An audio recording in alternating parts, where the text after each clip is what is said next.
dar el agradecimiento a las personas que han organizado todo este ciclo, que creo que es un ciclo muy interesante porque nos están contando una verdad media. Es importante escuchar distintos ángulos de esa verdad. Creo que la reflexión es importante y toda la información que recibamos es poca siempre en estos momentos en los que nos encontramos.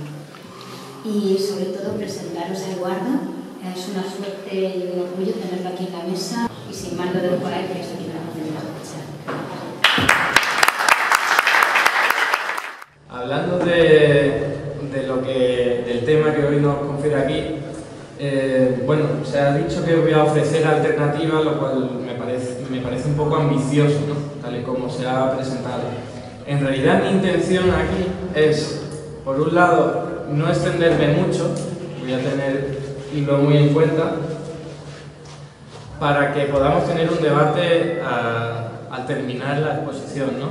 Una exposición que se va a centrar en un diagnóstico de lo que hoy día está ocurriendo y de cómo hemos llegado aquí, de forma sucinta, pero para tener muy claro desde dónde ha venido todo esto, esta situación tan inestable y tan caótica que estamos viviendo hoy día, no solo en términos nacionales, sino globales, a lo largo de todo el planeta, sino también ofrecer unas líneas de actuación. Yo no lo llamaría alternativas porque sería plenamente ambicioso, totalmente ambicioso decir que tenemos la respuesta, tenemos alternativas, una fórmula, una hoja de ruta que nos vaya a llevar a vivir en una sociedad mejor. No es nada pesimista lo que yo estoy diciendo, sino que, por ejemplo, los economistas no tienen muchas complicaciones para entender la realidad económica, y lo que hoy día tenemos no es el diseño de una serie de personas que han dicho vamos a tener esto porque nos beneficia. No, en realidad ha sido la confluencia de muchísimos factores que actúan desde muchísimos ámbitos, y en todo caso, por supuesto que quienes tienen la sartén por el mango van a salir beneficiados de esto, y hoy día obviamente salen beneficiados. Lo que quiero decir es que no se puede ofrecer una alternativa exacta en la cual la tengamos todo claro, porque además la economía es política y hay muchísimos intereses divergentes, muchísimas opiniones, muchísimas perspectivas, y por lo tanto, desde mi humilde posición de economista, solo puedo ofrecer algunas líneas de actuación que creo yo que en todo caso sí van a encaminarnos hacia una sociedad organizada económicamente mucho más justa que la que tenemos hoy día, cosa que tampoco es muy difícil, ¿no? Hablando de cómo hemos llegado hasta aquí, me gustaría hacer hincapié en una cosa fundamental que nunca se nos puede olvidar y que todos los que estamos aquí seguramente conocemos. Vivimos en un sistema económico capitalista que, por su propia definición, por su propia característica, es un sistema depredador. Es un sistema depredador de los recursos naturales y ecológicos, pero también de los recursos humanos, recursos culturales y recursos sociales. Es un sistema que se basa fundamentalmente, y por decirlo en términos muy generales, en que aquello donde se produce la riqueza es privado. Es decir, las empresas, que son los principales medios de producción, pertenecen a una serie de propietarios individuales que van a poner en marcha esa maquinaria que genera renta y riqueza solo cuando a ellos les dé la gana, es decir, solo cuando ellos vayan a obtener beneficios. Esto es muy importante tenerlo en cuenta precisamente por lo que ocurre hoy día. Estamos en una crisis económica en muchísimos países, especialmente la nuestra. ¿Y qué ocurre? ¿Que no tenemos la maquinaria para generar renta y riqueza y que vivamos mejor? No, eso no es. Tenemos muchísima maquinaria, tenemos muchísimos elementos, muchísimo equipo, muchísimo capital, muchísima gente con capacidad de trabajar y que puede perfectamente ponerse a generar bienes y servicios en favor de la mayoría social. Lo que ocurre es que no existe el incentivo. ¿Por qué? Porque la máquina, aquella que genera riqueza, por un lado es la privada, y a estas personas solo les va a interesar ponerla en funcionamiento cuando ellos obtengan beneficios, y hoy día pues no ven que vayan a obtener beneficios y por lo tanto no se ponen a contratar empleados, no se ponen a comprar maquinaria, a invertir en sus propias empresas, etcétera, etcétera. La otra parte que genera renta y riqueza es el Estado, entendido como institución que puede organizar, estoy hablando en términos básicos, por supuesto, luego tenemos instituciones sin ánimo de lucro que también crean red y riqueza, estoy hablando de cooperativas, organizaciones no gubernamentales, pero estoy hablando solo en términos generales. La otra pata, que sería la del Estado, que tiene un enorme poder para generar renta y riqueza, como sabemos, está subordinada a los intereses de estos grandes capitalistas y de la élite económica. Es importante tener en cuenta esto porque en nuestra situación actual deriva precisamente del comportamiento de estas personas que tienen en su poder la palanca para generar renta y riqueza. ¿De qué estoy hablando? De que, por ejemplo, después de la Segunda Guerra Mundial les vino muy bien a esta élite económica que tiene la palanca en su poder activarla, y además se generó un modelo económico, en términos muy generales, en la mayoría de los países occidentales en los que se vio beneficiado casi la mayor parte de la población. Habría que distinguir una serie de elementos que facilitaron y le ayudaron en estos objetivos. Uno de ellos es pues, la existencia de la Unión Soviética, que actuaba como contrapeso a un sistema económico capitalista que por sí es depredador. No convenía pasarse explotando a los trabajadores porque se podía alimentar el modelo contrario, ¿no?, que era la Unión Soviética.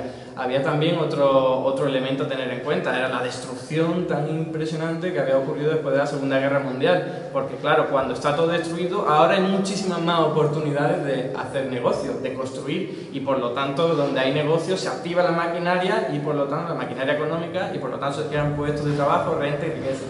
Otro elemento a considerar era, precisamente a raíz de la Segunda Guerra Mundial, se produjo una serie de tecnologías, nuevos avances tecnológicos que permitieron luego incorporarlos al mercado y por lo tanto tener todavía mayores nuevos productos con los que hacer negocio, importante también. Por otra parte, había muchos menos agentes económicos y geopolíticos en el planeta. Es decir, el planeta al fin y al cabo la podemos entender como una tarta que hay que repartirla, y en aquellos años esa tarta se repartía entre menos agentes. Hoy día, como sabemos, es diferente, han aparecido unas nuevas economías muy bollantes y ahora la tarta hay que repartir entre más personas y la élite económica está teniendo más problemas para salir beneficiada. Bueno, otro elemento a considerar es el sistema financiero y monetario internacional, pero no me voy a detener en ello. Lo importante es entender que desde después de la Segunda Guerra Mundial hasta aproximadamente los años 70 y 80, ese modelo la verdad es que le fue bastante bien, no solo para la élite capitalista, sino también para buena parte de la población, y que a partir de los años 70 y 80 cambió. Y aquí se hizo la revolución neoliberal, a partir de esos 70, 80 y 90, en la que hoy día andamos inmersos, totalmente inmersos, y que además se le está intentando dar una nueva vuelta de tuerca. Cuando en el año 2007-2008 vivimos la crisis, muchos de nosotros dijimos, bueno, se acabó ya lo neoliberal, hemos visto que no funciona, pero no, que va, aquí la sartén sigue teniéndose por las mismas personas y lo que están haciendo es reincidir en estos principios neoliberales que ya sabemos a dónde nos conducen, ¿no? Entonces, teniendo en cuenta que los elementos que he considerado empezaron a dejar de actuar en su favor, es decir, la Unión Soviética dejó de existir y de tener tanta presencia, las tecnologías ya no dieron tan abasto, aparecieron nuevos países, economías a competir, ocurrió una forma de conseguir más beneficios, ¿no? Y esta la conocemos perfectamente. Cuando el empresario ve que la tasa de rentabilidad, es decir, que está cada vez ganando menos beneficios por unidad de lo que invierte, lo que ocurre es que empieza a apoderarse de todo aquello que le conviene para aumentar la rentabilidad. Estamos hablando de no solo reducir los salarios a los trabajadores, porque obviamente le va a generar más beneficio empresarial por unidad de producto vendido, por ejemplo, sino también en privatizar y desregular todo aquello que es público para poder meterle el diente, porque todo aquello que sea público no va a poder ser acogido a la rentabilidad privada. Por lo tanto, aquí tenemos que enmarcar todo lo que son las privatizaciones, todos los ataques a los servicios públicos que ya se iban haciendo de los años 70 a 80. Sobre todo en España sigue una dinámica diferente por la transición democrática, bueno, transición entre comillas, obviamente, pero en términos generales ocurrió en la mayoría de los países occidentales, ¿no? Entendiendo que su respuesta fue descenso de los salarios y, por otro lado, liberalizar los flujos monetarios y financieros, porque claro, si un empresario puede hacer negocio en la provincia de Alicante o en España, pues va a tener muchas menos oportunidades de hacer negocio que si se le permite tener la facilidad de hacer negocio a lo largo de todo el planeta, o al menos a lo largo de muchos países, ¿no? Entonces esa liberalización de fronteras, esa liberalización financiera, monetaria, comercial, de intercambio de bienes y servicios, les permitió pues intentar recuperar un poco de rentabilidad, esa que iban perdiendo por lo que acaba de comentar. Entonces tenemos que tener en cuenta dos cosas, y ya voy a ir aterrizando en nuestra situación actual. Por un lado, ese descenso de los salarios, que intentaban con ello aumentar los beneficios, y bueno, y lo conseguían, ¿no? Pero no tanto como antiguamente, en los años que hablaba de después de la Segunda Guerra Mundial. Y por otro lado tenemos esa liberalización financiera en la cual aquellas personas que detentan el dinero, pues antes a lo mejor lo guardaban y lo invertían en cualquier cosa que podían, pero ahora no, ahora tienen la posibilidad de invertir ese dinero allá más de las fronteras. Entonces lo que ocurre es que ocurrieron dos tipos de situaciones, dos tipos de respuestas en estas economías, que cuando los salarios se reducen, lo que hay es una demanda interna que se deteriora, ¿no? Porque la gente tiene menos capacidad de compra y por lo tanto las empresas que venden, las empresas nacionales, por supuesto, las que son grandes y venden fuera no tienen ese problema, pero las empresas nacionales que venden a los consumidores nacionales tienen el problema de que cada vez los trabajadores tienen menos dinero para comprar sus productos, con lo cual esos empresarios pues tienen menos ventas, tienen menos beneficios, tienen que reducir su capacidad de la empresa, etcétera, etcétera, lo que se convierte en menor actividad económica. ¿Cuál es la respuesta que se les dio desde una serie de países como por ejemplo Alemania, Finlandia, los Países Bajos? La respuesta a esta fue, en vez de darle dinero a la gente para que puedan seguir comprando y manteniendo un nivel que permita la actividad acelerarse, lo que hicieron fue destinarse, orientarse hacia el exterior. Dijeron, si aquí la gente no tiene dinero, pues vamos a buscar la gente que tiene dinero en otros países. Y entonces su forma, estoy simplificando, obviamente no se reunieron los gobernantes y dijeron, vamos a hacer esto, pero sí que todo confluyó, todas las características institucionales, sociales, históricas de estos países que estoy diciendo, confluyó, porque además tenemos una ventaja industrial impresionante, mucho mayor que la de España, por ejemplo, confluyó para que se orientara su economía hacia el exterior. Que eso no quiere decir que toda la población se vaya a ver beneficiada, porque obviamente se ven beneficiadas las empresas exportadoras, que luego sí un poco de renta le va cayendo a la mayoría de la población, pero poca renta, etcétera, etcétera, ¿no? En este sentido, encontramos cómo esas economías se orientan hacia el exterior y empiezan a vender muchísimos productos al extranjero. Y además productos muy buenos, no solo con precios competitivos, sino una calidad impresionante. El caso de Alemania es paradigmático. ¿Y qué ocurre al mismo tiempo en países, en economías en los que se orienta de otra forma esta respuesta? Al problema de que cada vez hay menos salarios, la respuesta no es vamos a buscar los salarios fuera, sino vamos a darle crédito a la gente para que pueda compensar su consumo. Y entonces nos encontramos con que, facilitado por la liberalización financiera de lo que os hablaba, en la que se puede invertir el dinero, pasar el dinero de un país a otro con mucha facilidad, en la economía española, por ejemplo, no solo, pero en la economía española en particular, lo que ocurrió es que aquellos países en los que, por ejemplo, Alemania, para simplificar, Alemania exporta muchos productos. Aquellos empresarios que venden productos en el exterior, por ejemplo, BMW, que hacen con el dinero que han ganado, mucho dinero que han ganado vendiendo automóviles en el extranjero. ¿Qué es lo que hacen? Lo depositan en sus cuentas bancarias. ¿Qué hacen los operadores financieros que pueden manejar ese dinero y que le van a decir al empresario de la BMW, oye, pues mira, lo podemos invertir aquí que vamos a sacar muchísimo más dinero que antes? Entonces dice, ah, bueno, perfecto, ¿no? ¿Qué es lo que hace el operador financiero con ese dinero? Pues va donde haya más negocio. ¿Y dónde hay más negocio? En la economía alemana, que debido a que hay poco consumo no va muy bollante, o en la economía española, que está entrando en una burbuja financiera inmobiliaria que genera mucha más rentabilidad y mucho más beneficio en términos financieros. Pues dice, no, lo voy a invertir allí, facilitado además por la política monetaria europea. Quiero decir con esto, antes de que fuera la creación de la Unión Europea, cada país tenía su tipo de interés oficial, el precio del dinero. Cuando ibas a pedir un préstamo, pues te ponen un tipo de interés y eso se controlaba desde el Banco de España. Cuando se cede la soberanía monetaria a la Unión Europea, eso se controla desde Frankfurt y además se controla básicamente por los intereses alemanes, que son los que más poder tienen. ¿Qué ocurre cuando una economía como la alemana no le va bien, por esto que estoy diciendo?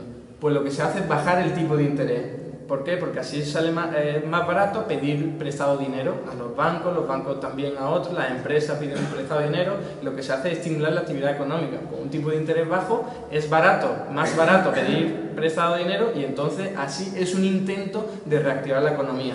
Pero ¿qué ocurre? Claro que ese tipo de interés afecta también a España y España no necesitaba que se le bajaran el tipo de interés, porque lo que hacía en España era que fuera muchísimo más barato todavía el crédito, mucho más barato de lo que convenía, porque a España no le convenía un tipo de interés así, no le convenía que fueran tan baratos los préstamos.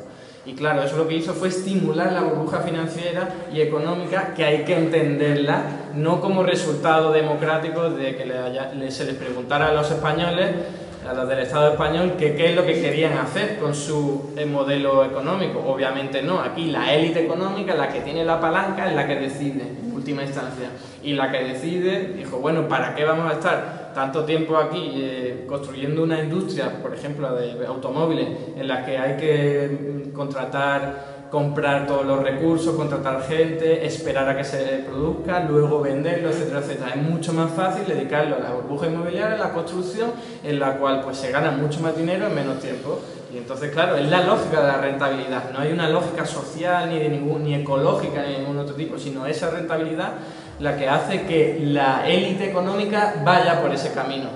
Y claro, como decía, es un modelo simbiótico entre Alemania y España, por lo que os estaba diciendo. ¿Qué le decía el operador financiero a la empresa que ha depositado el dinero? Vamos a invertir allí. Entonces invertían en España, daban crédito a los bancos españoles, y los bancos españoles a su vez pues daban crédito a las empresas dedicadas a la construcción, a la promoción inmobiliaria, etcétera, etcétera, también a las personas para que compraran inmuebles, etcétera, etcétera. Se estaba generando una burbuja financiera en buena parte por culpa del diseño de la Unión Europea y de la actividad bancaria alemana, ¿no? ¿Qué ocurre con ese crédito que recibe la gente? Pues compra bienes y servicios. ¿Y dónde los compra? Vaya, hombre, a Alemania, que son los que mejor venden la máquina, que mejor venden los grúas para construir edificios, etcétera, etcétera. Así que le vienen a la élite económica alemana, le dice, ostras, perfecto, más dinero, lo vuelven a meter en los bancos, y los bancos dicen, oye, pues vamos a invertir allí, que aquí no hay negocio, venga, vamos a invertir allí. Es un círculo virtuoso o vicioso, depende de cómo se quiera ver, en lo cual el resultado fue que Alemania no crecía tampoco, se hicieron de oro la élite económica, pero la mayoría de la población le dio prácticamente igual, con mini-job, como ya sabéis, trabajos basura, precarios, y en cambio España parecía boyante, pero era un modelo totalmente sostenido en el crédito.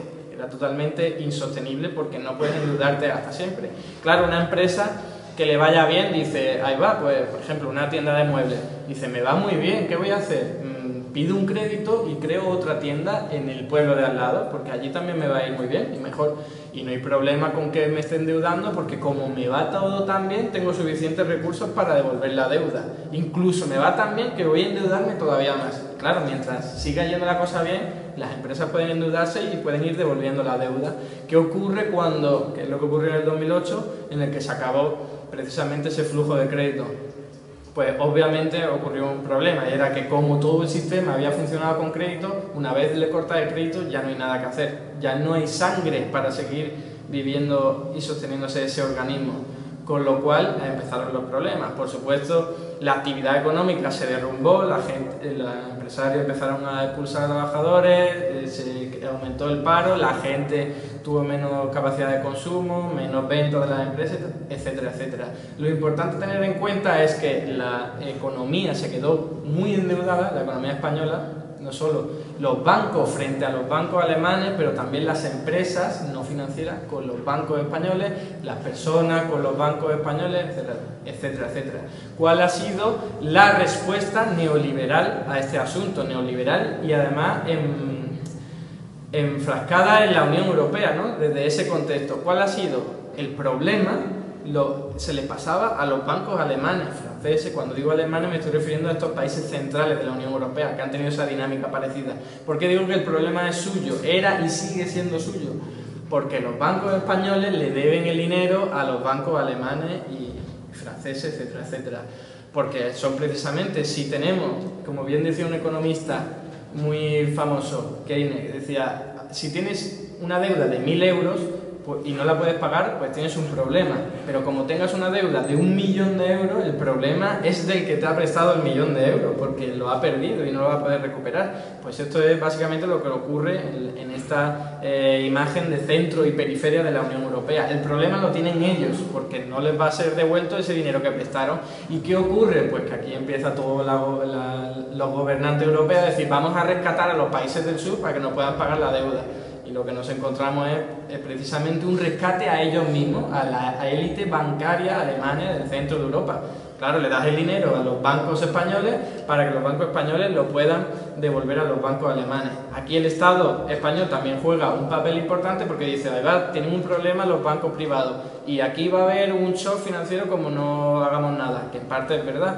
Y lo que hacen es, venga, vamos a rescatarlo, todas esas deudas que han contraído, con las que se han hecho de oro, pero que ahora nos da igual, pues bueno, pues se la pasamos al contribuyente, aumentando impuestos y reduciendo gastos de educación, sanidad, prestaciones de desempleo, pensiones, etcétera, etcétera. Y de esta forma, la deuda que tenían los bancos también pasa al Estado, que el Estado, precisamente en una época de recesión, tiene un déficit muy grande, causado sobre todo por la recesión y también por la ayuda bancaria, y la única forma de conseguirlo, sostener este déficit, es pidiendo dinero. Claro, ¿a quién? Pues de nuevo, no solo los bancos nacionales, sino los bancos alemanes y franceses. Es decir, de nuevo se crea esa burbuja en la cual es el círculo vicioso en el cual el Estado español está pagándole dinero a los bancos alemanes y franceses porque le tiene que devolver la deuda, es el negocio de los bancos, y a la vez los bancos españoles le están dando el dinero a los bancos alemanes y franceses, etcétera, etcétera.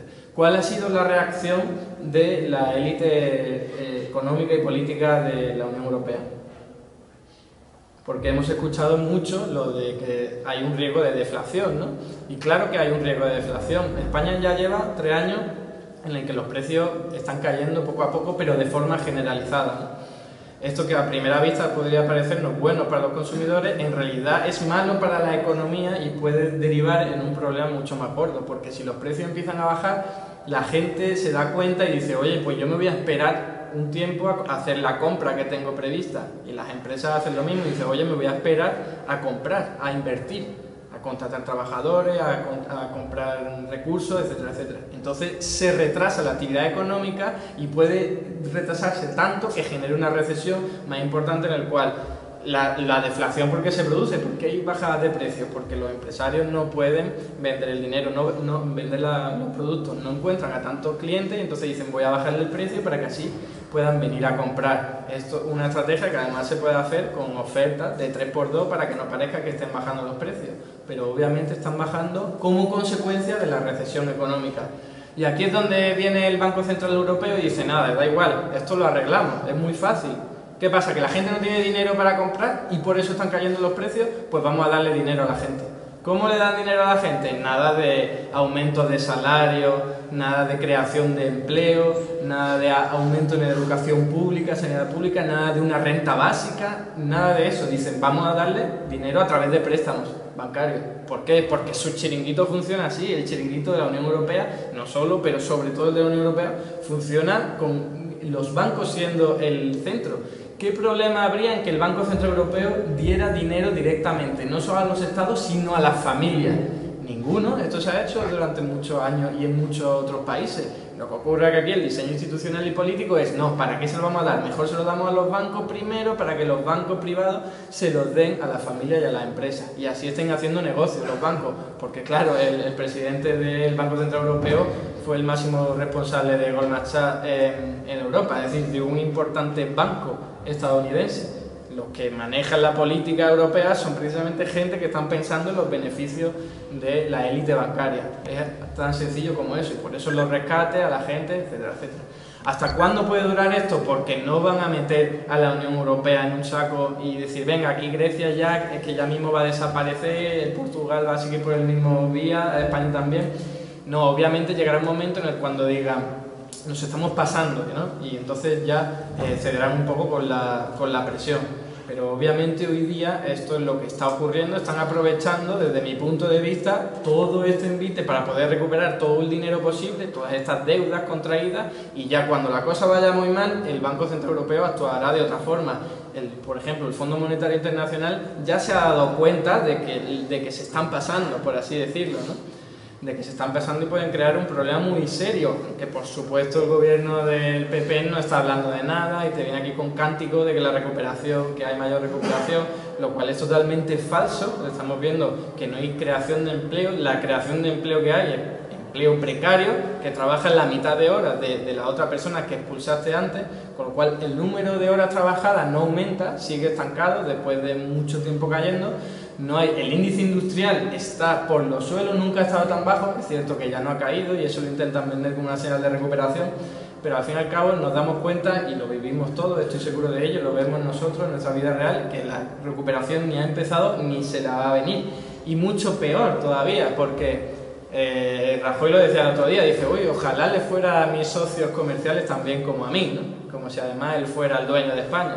Y lo decía así porque, claro, es verdad, en la Unión Europea, en la zona euro sobre todo, le está yendo muy mal las cosas, pero por toda esta dinámica de la que estoy hablando, de este deterioro del sistema económico capitalista regido por la rentabilidad privada en el que tienen que poner la palanca solo unos cuantos cuando le viene bien, no cuando sea socialmente aceptable, etcétera, etcétera, ¿no? Y nos encontramos aquí con que hay países como Estados Unidos en los que se dice se está recuperando, ¿no? Y el economista preferido del nuevo del PSOE, de Pedro Sánchez, que es José Carlos Díez, dice, no, tenemos que hacer lo mismo que hace Estados Unidos. Bueno, Estados Unidos lo único que ha hecho ha sido montarse en una nueva burbuja bursátil. Esa ha sido la respuesta de Estados Unidos en grandes rasgos a la recesión que ellos han tenido.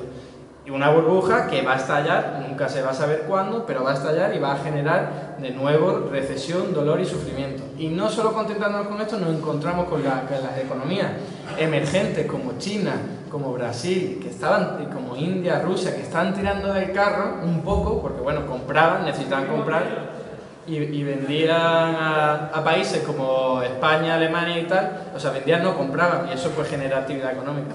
¿Y qué ocurre con estos países? Bueno, porque estamos viendo cómo la inversión de las empresas ya se ha parado, ya no aumenta el ritmo que aumentaba antes. ¿Por qué? Por lo que os decía antes, ya no les sale rentabilidad, en sus modelos se está acabando, esa industrialización que están viviendo se está acabando en determinados sentidos, ¿no? Ya uno, observando los datos, se da cuenta, la inversión se ha estancado y eso significa que en unos cuantos años tendrán recesión. Y encima en una parte de China hay una burbuja inmobiliaria impresionante. Es decir, que nos encontramos con un panorama global también que no nos va a acompañar en nada a esta recuperación económica. El panorama es desolador, siento ser el que lo tenga que poner aquí encima de la mesa, pero tenemos que saber a lo que nos enfrentamos para darle soluciones. Alternativas, líneas de actuación, como decía antes, ¿no? Y esto es lo que voy a entrar ahora a enumerarlas y a hablar un poco de ellas para ver si en el debate podemos profundizar más. El primer punto que creo yo que hay que tener muy en cuenta a la hora de plantear alternativas a lo que está ocurriendo hoy día es darle salida, o sea, dar una solución rápida y efectiva a estos grados de sufrimiento económico y social que están sufriendo en nuestra sociedad, que están teniendo en nuestra sociedad. Porque vemos un inmenso paro y la gente recurriendo cada vez más a los comedores sociales, hay mucha mayor preocupación por los problemas de sanidad debido a los recortes, los problemas de educación, etcétera, etcétera. Son además en el CIS, en la encuesta del CIS, son los problemas que están en lo más alto, ¿no? El paro, luego la corrupción, el fraude, la política y ya nos encontramos con la educación, la sanidad y los problemas sociales. ¿De qué forma hacerlo? Bueno, pues se plantean dos alternativas así a grosso modo, que ni siquiera tienen por qué ser incompatibles, sino que son compatibles. Una seguro que la conocéis muy bien, es la renta básica universal. Darle un ingreso fijo que no es muy boyante, simplemente para mantener las condiciones de vida a toda la población. Hay aquí variaciones, algunos dicen pues no a toda la población, a una parte solo, etcétera, etcétera. En cualquier caso, hay capacidad para hacerla, por supuesto que la hay, y lo que hay que hacer es rápidamente acudir a este sufrimiento. Y no solo pues, en términos sociales, sino económicos. ¿Por qué? Porque si le das dinero a la gente, de la forma en la que estoy diciendo, por ejemplo, pues ¿qué van a hacer? Para aumentar ese consumo, que es lo que os comentaba que era el principal problema de las empresas, que es lo que hoy día falla, pero que no me estoy inventando nada, que tú vas a la encuesta del Banco Central Europeo que realiza todas las empresas de la zona euro y las empresas responden, o sea, la pregunta en la encuesta es ¿cuál es el principal problema de tu empresa? Bueno, pues el principal problema de todas las empresas, o sea, de todas estas empresas, es, no de todas, sino de la mayoría, es que no encuentran clientes, lo cual revela precisamente que hay un problema de falta de capacidad adquisitiva en la población, que luego de ahí se deriva la caída de los precios. El segundo problema es la falta de acceso a la financiación, un poco por debajo. Y luego, muy lejos, un problema que para algunas empresas es importante, pero para la mayoría no, muy lejos, a mucha distancia, están los costes laborales, es decir, el salario de los trabajadores. Para las empresas, que un trabajador cobre tanto no es ningún problema, no es tanto problema, y eso mismo lo dicen las empresas. Otra cosa cuando nos encontramos en la élite política y económica que tiene su discurso por otro lado, ¿no? También, por cierto, dicen los problemas de legislación, que muchas veces nos dicen, joder, es que en España para crear una empresa hay muchos impuestos, y en determinados casos tendrás razón, pero al fin y al cabo y muchas cosas se podrán hacer ahí, pero ese no es el principal problema de las empresas, eso ya lo teníamos antes, la economía iba más o menos bien, etcétera, etcétera. Entonces, una renta básica universal aliviaría esos problemas. Otra forma de hacerlo, que por cierto es la que a mí me parece más rica, sería crear empleo directamente, crear empleo. Es decir, hay 5,5 millones de personas paradas con capacidad de trabajar y hay a la misma vez muchísimas necesidades sociales y ecológicas que no están cubiertas, y me estoy refiriendo al cuidado de niños, al cuidado de ancianos, al cuidado de dependientes, reforestación, cuidado de la fauna y la flora, reciclaje, servicios de reciclaje, de mantenimiento de las calles, de los barrios que están dados de lado, de también muchísimas, ¿por qué no decirlo?, espectáculos culturales. Necesitamos, ¿por qué no?, para vivir mejor, espectáculos culturales, espectáculos de música, de arte, incluso deportivos. Necesitamos habilitar los edificios para que sean más eficientes energéticamente y no haya tanto despilfarro, etcétera, etcétera. Si nos ponemos a imaginar, hay muchísimas necesidades no cubiertas, muchísimo trabajo por hacer. Que no haya empleo no quiere decir que no haya trabajo. Entonces, lo que tenemos que hacer, lo que podríamos hacer es poner a toda esta gente a trabajar, que el Estado diera dinero a los ayuntamientos, pero también a las cooperativas, a las organizaciones no gubernamentales, a cualquier asociación de vecinos que diga, aquí tenemos un problema, el que sea, pero que sea un problema local, colectivo, y entonces vamos a darle solución. Y claro, el dinero que yo decía antes de la renta básica, en vez de darlo a la gente sin contraprestación en primera instancia, pues sería darlo para que hicieran algo en beneficio de la sociedad. Bueno, de esa forma ocurriría lo mismo que está hablando de la renta básica. De hecho, pueden ser, y espero que lo sean, perfectamente compatibles. Para lo que os comentaba de aumentar la renta, y encima estamos generando mayor felicidad y mayor bienestar económico, social y ecológico, también importante y dado de lado por culpa de esta crisis económica que irrumpió en el 2008, y por lo tanto hay que tenerlo en cuenta. El segundo problema, que se deriva de todo lo que yo estoy diciendo, el principal problema de nuestra economía es el endeudamiento. Pero siempre que decimos endeudamiento hay que tener en cuenta que es de los sectores privados y también del sector público, pero por culpa de la crisis, no porque antes se endeudara mucho. La crisis me refiero a que menor tributación, menores ingresos fiscales y al mismo tiempo mayor gasto en prestaciones por desempleo, lo que hace es que aumente el déficit. Si encima a eso le añade la ayuda a la banca y los intereses pagados por la deuda pública, pues el déficit se hace insostenible y la deuda pública del Estado español hoy día va por el 100% del PIB. Entonces nos encontramos con ese problema al que hay que darle salida y no tiene por qué ser tan difícil. Por ejemplo, en países como Islandia, en el año 2008 lo que se hizo fue, hay muchas familias con hipotecas que no les dejan respirar porque el poco ingreso que les llega lo que hacen es dedicarlo a devolver el dinero a la hipoteca, al banco, en vez de dedicarlo pues, bueno, a sus propias necesidades o a incluso consumo, que siempre viene bien para las empresas. Entonces, ¿qué hicieron? Pues nada, el Banco Central de Islandia lo que hizo fue comprar parte de las hipotecas, es decir, le dio dinero, imprimió dinero, si queréis decirlo, creó dinero de la nada y se las dio a estas familias tan endeudadas. ¿Para qué? Pues esa familia con ese dinero lo que hacía, o sea, era condicionado, estoy simplificándolo, pero es comprarle la deuda. Si debes 10.000 euros, pues te dan 2.000 euros y entonces ya solo debes 8.000. No ves el dinero, pero lo que te están haciendo es aliviar la deuda hipotecaria. Eso es necesario que se haga hoy día en España. Y no solo las familias que están hasta arriba, sino también, que lo estamos viendo cuando las echan a estas pobres familias de sus casas, sino también a las empresas en las que no pueden, me refiero a la pequeña empresa, por cierto, que está ahogada por esa dinámica de la que os hablaba, venga, voy a abrir allí no sé qué culpa tenían ellos si no sabían que iba a caer una burbuja inmobiliaria, aunque hubiera exceso en determinados casos, etcétera, etcétera. En eso no voy a entrar. El caso es que ese problema hay que resolverlo, y no solo en términos sociales, sino sobre todo en términos económicos, o sea, pensando en términos económicos. Y luego en la deuda del Estado, pues bueno, un impago, es decir, una reestructuración de la deuda, una parte de llegar y hacer una auditoría, es decir, a ver, la deuda que tiene el Estado, pues ¿por qué estamos endeudados? Pues parte porque hemos tenido que pagar intereses de la deuda pública que ha sido desorbitado y que se podían haber evitado. Otra parte porque hemos rescatado a los bancos. Otra parte porque los gobiernos le han bajado los impuestos a las grandes fortunas y a las grandes empresas, y para recuperar ese dinero nos hemos tenido que endeudar, etcétera, etcétera. Son casos flagrantes, lo que es totalmente injusto, lo que hoy día el contribuyente, que no tiene culpa de nada, tenga que estar pagando. Entonces se trata de hacer justicia y decir, pues esta parte no la vamos a pagar. Que vaya, curiosamente, ¿a quiénes no les vamos a pagar? Pues a instituciones financieras, no solo nacionales, sino de fuera de España, que tienen un colchón económico impresionante, que si no pagamos no se van a morir de hambre ni van a pasar penuria. En cambio, como tengamos que seguir pagando la deuda, pues mucha gente sí va a tener muchas penurias y va a tener que salir desahuciada de sus casas, algunos se suicidan, etcétera, etcétera. Es decir, que solo por, ya en términos sociales lo vemos claro, pero es que en términos económicos también. Si ellos son los que en parte han generado esta dinámica, esta situación, y encima tienen capacidad para pagar los platos rotos, pues que lo hagan, y encima estamos haciendo justicia. Todo esto que mucha gente comparte.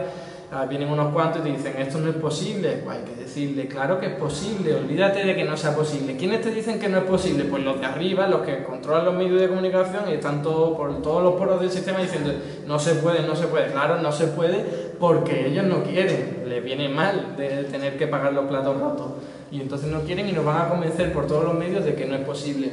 Es posible porque se ha hecho a lo largo de toda la historia, a lo largo de todos los países durante muchas ocasiones, ¿no?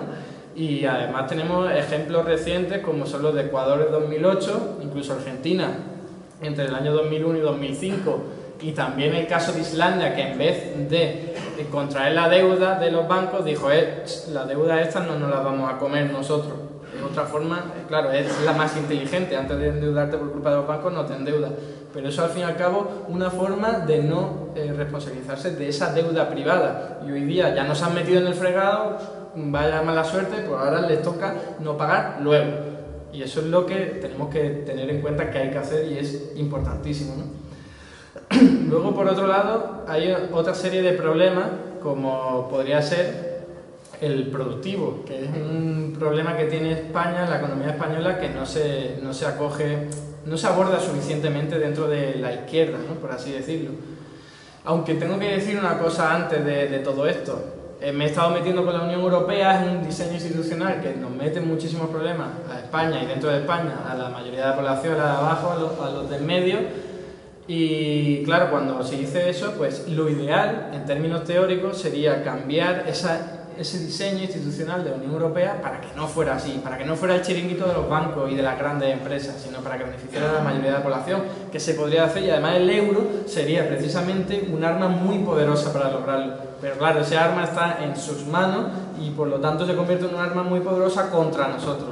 De forma que, claro, lo ideal en teoría es, ¿por qué no? Si tenemos la capacidad de gobernar Europa y decidir en Europa, ¿qué problema hay con que España tenga un modelo productivo inferior al de Alemania?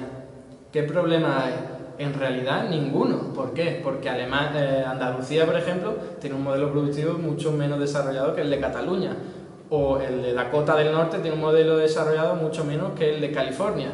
Quiero decir que desigualdades siempre hay, que es normal que las haya. Por la propia naturaleza, la riqueza se concentra, la riqueza ya solo en recursos naturales ya está desigualmente distribuida, pero lo mismo ocurre con los recursos humanos, con los recursos de capital, etcétera, etcétera. Y encima la lógica capitalista no hace más que concentrar la acumulación de ese capital en un sitio y en otros no. Con lo cual siempre hay desigualdad en las regiones, y lo vemos.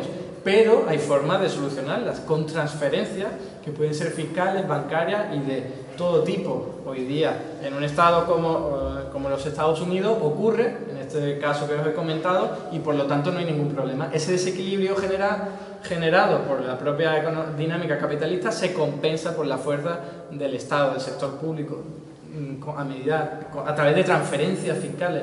En Andalucía pasa lo mismo, pues hay menos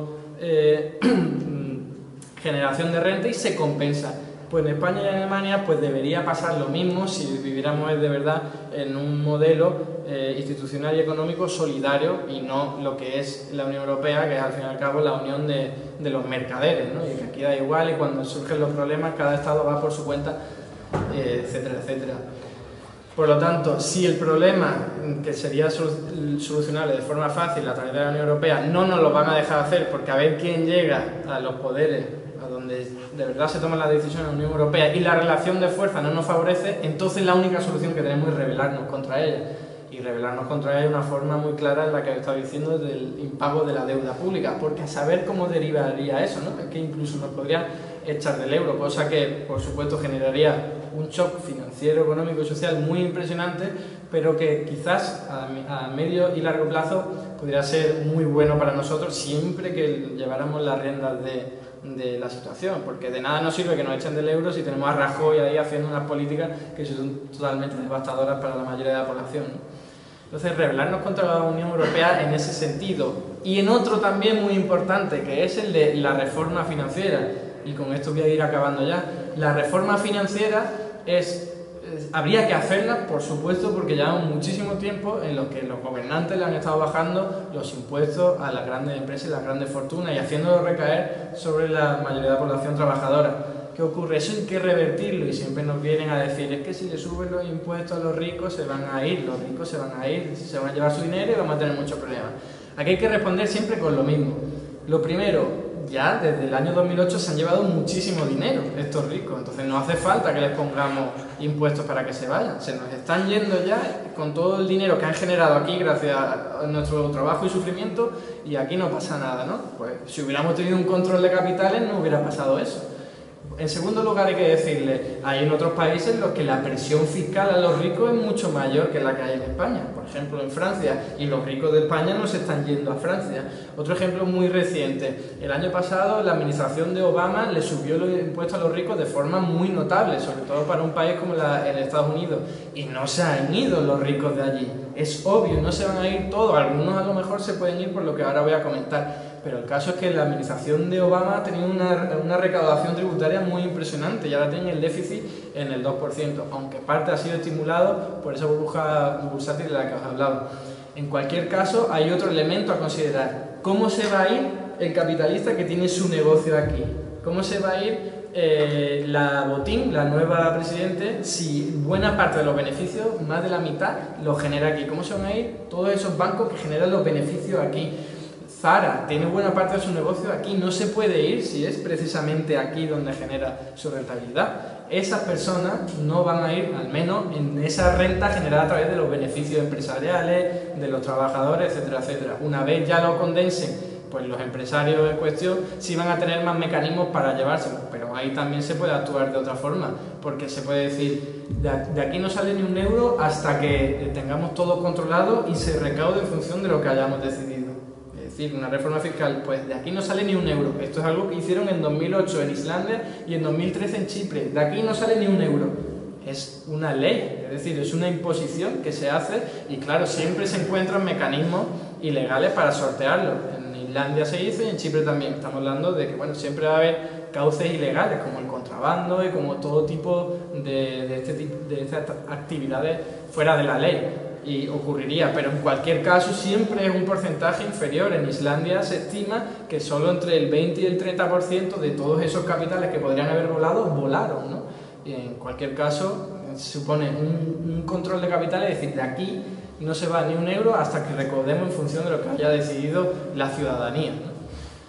Luego, por otro lado, tenemos el sistema productivo, que es lo que yo os decía. Si no tenemos capacidad de aliarnos con ningún país de nuestro entorno y beneficiarnos de sus ventajas y ellos de las nuestras, pues vamos a tener que empezar a relacionarnos con otro tipo de países más abiertos a estas lógicas, diferentes de la rentabilidad propia y dura, como serían países como de Latinoamérica, y al mismo tiempo ir pensando en un modelo productivo muy diferente al de ahora. Por lo que os decía, la lógica capitalista está acabada, se acaba, bueno, en realidad no se acaba, lo que hace es seguir presionando y seguir aumentando la soga, ¿no? Pero en cualquier caso no es lo que queremos. Una nueva economía muy diferente. En primer lugar, tenemos un problema energético está muy presente y mucho más presente va a ser para las generaciones venideras. Por lo tanto, ahí hay que darle, sobre todo, hay que hacer hincapié. Y me estoy refiriendo, pues no solo a generar, por ejemplo, ¿por qué no creamos una empresa pública de energía renovable? Se crea una empresa pública de energía renovable y ya de ahí estamos dando un alivio, no estoy diciendo por supuesto que esa sea la solución, ni mucho menos, pero estamos dando un alivio a esas necesidades, a esa presión energética en la que hoy cometemos sobre el medio ambiente. Una empresa de energía renovable que tendría su actividad en un país tan rico en sol y en viento como es el Estado español, y en este caso encima estamos generando renta, que no tiene por qué ser, por cierto, demoledora o depredadora de los recursos naturales, y encima estamos contribuyendo a generar puestos de trabajo. Y luego enlazarlo con lo que estaba comentando antes, de esa creación de puestos de trabajo orientados a servicios básicos y sociales, porque esos servicios públicos no son intensivos en recursos naturales. Si alguien me canta en un concierto, ahí no se está gastando energía ni está gastando recursos naturales. Si alguien me cuida a mí porque lo necesito por cualquier situación, tampoco. Es decir, que la actividad económica se relance no quiere decir que sea en términos ecológicos malos, ¿no? Aquí yo siempre debato un poco con lo que se dicen decrecentistas, porque le digo que el término es muy confuso, porque se puede decrecer, se puede aumentar en PIB, en actividad económica, y no necesariamente en producción material y residuos y generación de residuos. Si hacemos lo que estoy comentando, una economía orientada a esos servicios, a vivir mejor en última instancia. Claro que no está tan enfocada a tener el último móvil de la nueva generación, a realizar 800.000 vuelos a través del mundo, pero bueno, es una forma de vivir también muy digna, bueno, también incluso más digna, orientada a la cultura, a la filosofía, a vivir mejor en últimos términos, y creo que por ahí tienen que ir las vías, ¿no?, de escape, ¿no? Y bueno, teniendo en cuenta todos estos elementos que he considerado, que he puesto encima de la mesa, que creo que no se me olvida ninguno, podemos dar paso al debate si os parece, y en cualquier caso estaré agradecido de recibir vuestras críticas, puntualizaciones y cualquier comentario que queráis añadir. Muchas gracias.